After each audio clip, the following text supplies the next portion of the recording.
देखिए, Siwan railway station के जीर्णोद्धार के लिए माननीय प्रधानमंत्री के द्वारा वीडियो कॉन्फ्रेंसिंग के माध्यम से उद्घाटन किया गया और हमारे साथ सिवान के पूर्व सांसद श्री ओम प्रकाश यादव जी मौजूद हैं। इनसे जानने के प्रयास करेंगे। अब तो बिहार में डबल इंजन की सरकार बन गई है, सिवान का विकास किस प्रकार से होगा। पहले बहुत बहुत बधाई कि प्रधानमंत्री के द्वारा सिवान के विकास के लिए, जीर्णोद्धार के लिए वीडियो कॉन्फ्रेंसिंग के माध्यम से प्रधानमंत्री जी ने उद्घाटन किया। सर देखिए, खाली सिवान ही नहीं, 554 रेलवे स्टेशन पूरे देश में जो उपेक्षित थे, जो वर्षों से उनकी जर्जर स्थिति थी, जहां मूलभूत सुविधा नहीं थी, वहां हर तरह का मूलभूत सुविधा उपलब्ध कराते हुए करीब लगभग 300 करोड़ से ज़्यादा राशि खर्च करके उनका जो किया जाएगा, उनका निर्माण किया जाएगा।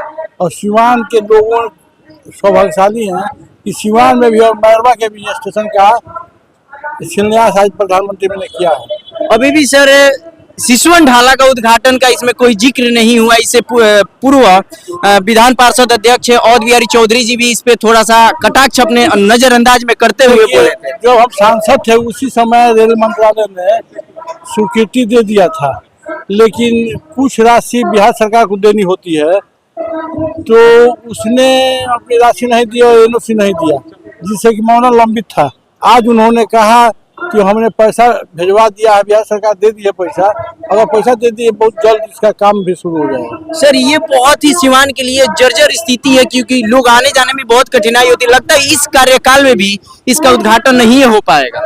निश्चित रूप से इसका उद्घाटन होगा, काम भी होगा, निराश मत होइए। डबल इंजन की सरकार काम आएगी नहीं आएगी सिवान के लिए? निश्चित काम आएगी। आप देख रहे हैं काम आ रही है ना। तो पूरे देश में 5 नए एम्स का भी उद्घाटन। आप क्या कहिएगा सिवान को लेकर के, इस कॉन्फ्रेंसिंग के माध्यम से उद्घाटन हुआ है? निश्चित रूप से यह हम लोगों के लिए सुखद अनुभव है। प्रधानमंत्री जी ने सिवान और मैरवा रेलवे स्टेशन के चयनित किया, इसके लिए उनको हम लोग बधाई देते हैं। और विकसित सिवान बनेगा, राजेंद्र बाबू का सिवान बनेगा, बढ़ेगा। देखिए, हमारे साथ ओम प्रकाश यादव जी बहुत ही शालीनता के साथ अपने बातों को रखें।